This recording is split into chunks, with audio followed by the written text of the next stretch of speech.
Dans un atelier de Provence, un vieux menuisier gardait un secret, un flacon de verre sur l'étagère du fond, derrière les outils. Personne n'avait le droit d'y toucher sauf lui. Ce flacon contenait un liquide doré que son père lui avait transmis, et son père l'avait reçu de son grand-père avant lui. 3 générations d'artisans, une seule formule. Un mélange de 3 ingrédients végétaux qui coûtaient presque rien, mais qui transformaient n'importe quel bois abîmé en pièce d'exposition. Des portes centenaires retrouvaient leur éclat d'origine. Des meubles destinés au feu redevenaient dignes d'un salon. Des clôtures grises et fissurées avaient l'air de sortir de scierie. Le tout sans ponçage, sans vernis chimique, sans machine. Juste un chiffon, un flacon et 20 minutes de patience. Et le coût total de la formule ne dépassait pas 1 euro. Ce menuisier est mort en 2003. Mais sa formule n'est pas morte avec lui, parce qu'elle existait bien avant sa famille. Elle existait depuis des millénaires. Bienvenue sur Secret Vert. Si ce savoir vous importe, abonnez-vous et activez la cloche. Ici, on déterre ce que l'industrie a voulu effacer. L'histoire de cette huile commence dans l'Antiquité. Le lin est l'une des plus anciennes plantes cultivées par l'homme. En Mésopotamie, on le cultivait pour sa fibre et sa graine.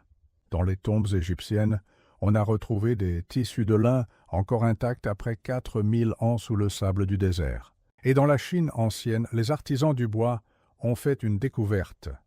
En pressant les graines de lin, ils obtenaient une huile dorée. Une huile qui pénétrait dans le bois et au fil des semaines, se durcissait pour former une barrière protectrice invisible. C'était l'une des premières finitions pour bois de l'histoire humaine. Pas du polyuréthane sorti d'une usine chimique moderne. De l'huile d'une graine, pressée à la main et frottée au chiffon. Pendant des siècles en France, les ébénistes et les charpentiers ont utilisé l'huile de lin comme base de tout leur métier. Et cette facilité de restaurer avec des produits naturels n'est que la surface. J'ai rassemblé tout ce que l'industrie ne veut pas que vous sachiez. Tout est dans le pack complet de Secret Vert. Des plantes médicinales que l'industrie pharmaceutique a voulu enterrer.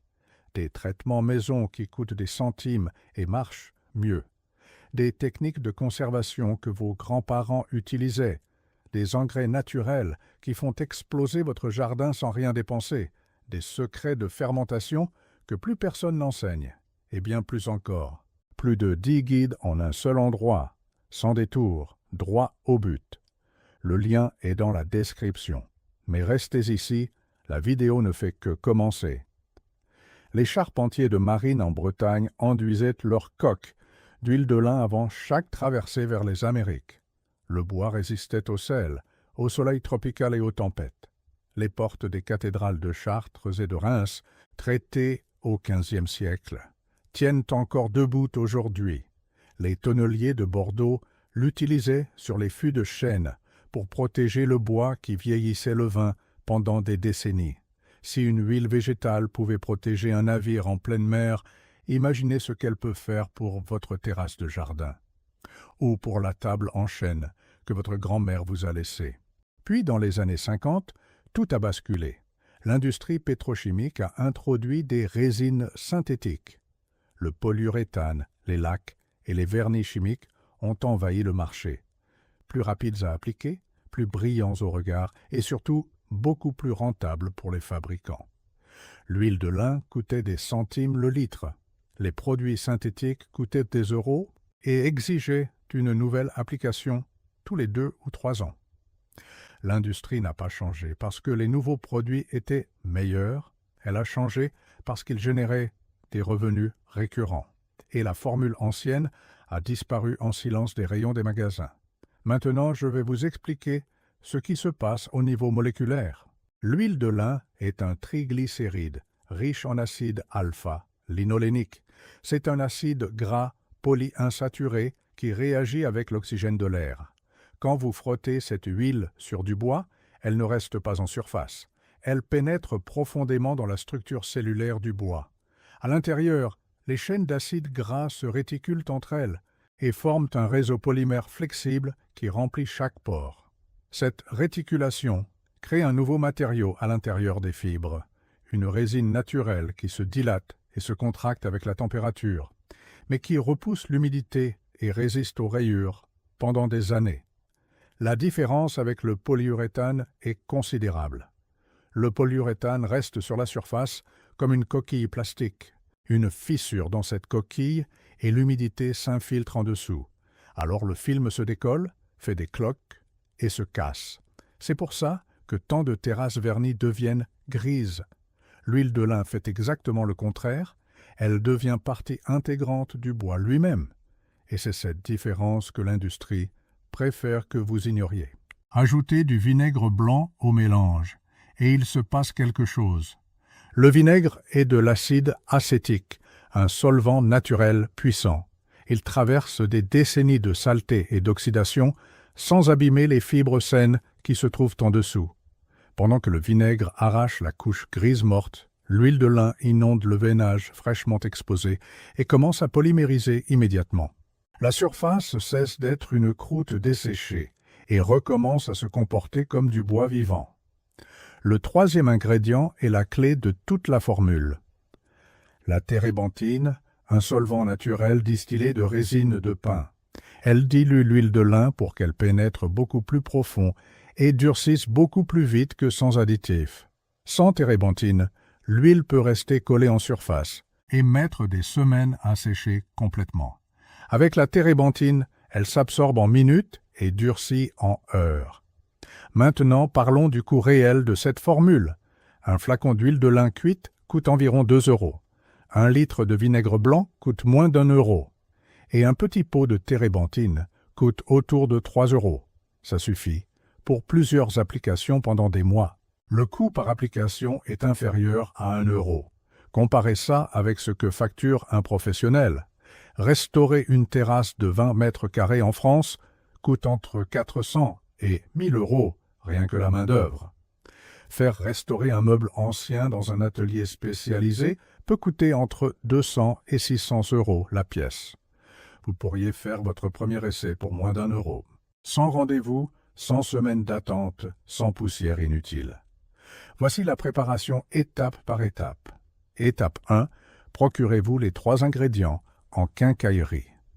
Une part d'huile de lin cuite, le flacon doit indiquer cuite, une part de vinaigre blanc distillé et une part de térébenthine, aussi appelée essence de térébenthine.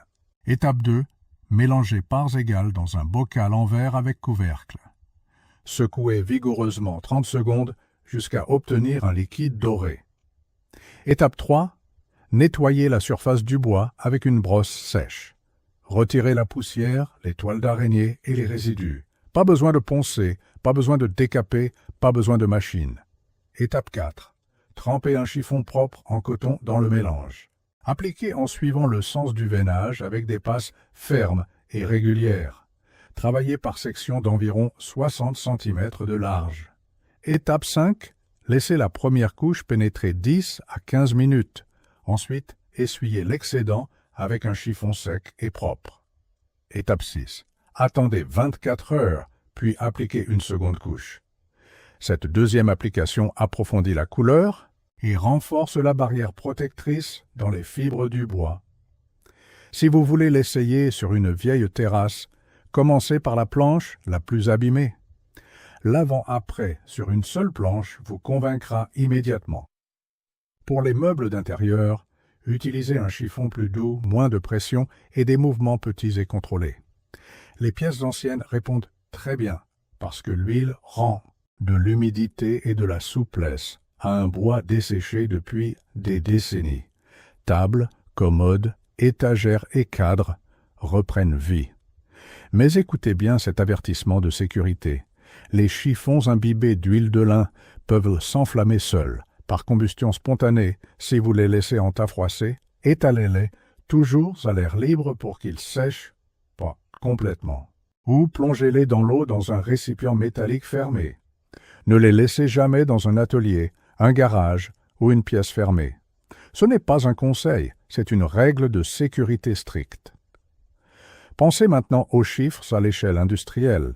Le marché des produits de restauration du bois en Europe dépasse les 2 milliards d'euros par an. Dominé par des multinationales qui reconditionnent des huiles cicatives, avec une belle étiquette et une marge de profit énorme. Leur message est toujours le même. N'essayez pas chez vous, faites confiance aux professionnels. Achetez notre marque, notre formule brevetée. Mais l'ingrédient actif reste la même chimie que Frederick Walton a comprise en 1860 à Londres. On vous vend de l'huile de lin avec des additifs et un logo, en vous facturant 10 à 50 fois le coût réel de la matière première. Ce n'est pas de l'innovation, mais un modèle économique, bâti sur l'idée que vous n'ouvrirez jamais un livre de chimie. Ce savoir n'a pas disparu parce qu'il avait cessé de fonctionner.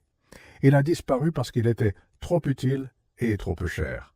Pendant des millénaires, l'humanité a protégé le bois, avec de l'huile de graines et des composés végétaux simples, sans corporation, sans marque, sans machines coûteuses, juste de la chimie végétale de base et de l'observation pratique. Et n'oubliez pas, tout ce que l'industrie ne veut pas que vous sachiez est rassemblé dans le pack complet de Secrets Verts. Plus de 10 guides en un seul endroit, le lien est dans la description. Le bois n'était pas mort. Il attendait simplement que quelqu'un se souvienne. Si cette vidéo vous a apporté de la valeur, abonnez-vous et partagez-la. Chaque partage aide à préserver un savoir qu'on a voulu effacer et chaque like dit à l'algorithme que cette information compte. Le prochain secret de Secrets Verts s'ouvre très bientôt et ce qui arrive pèse encore plus lourd que ce que vous venez d'entendre.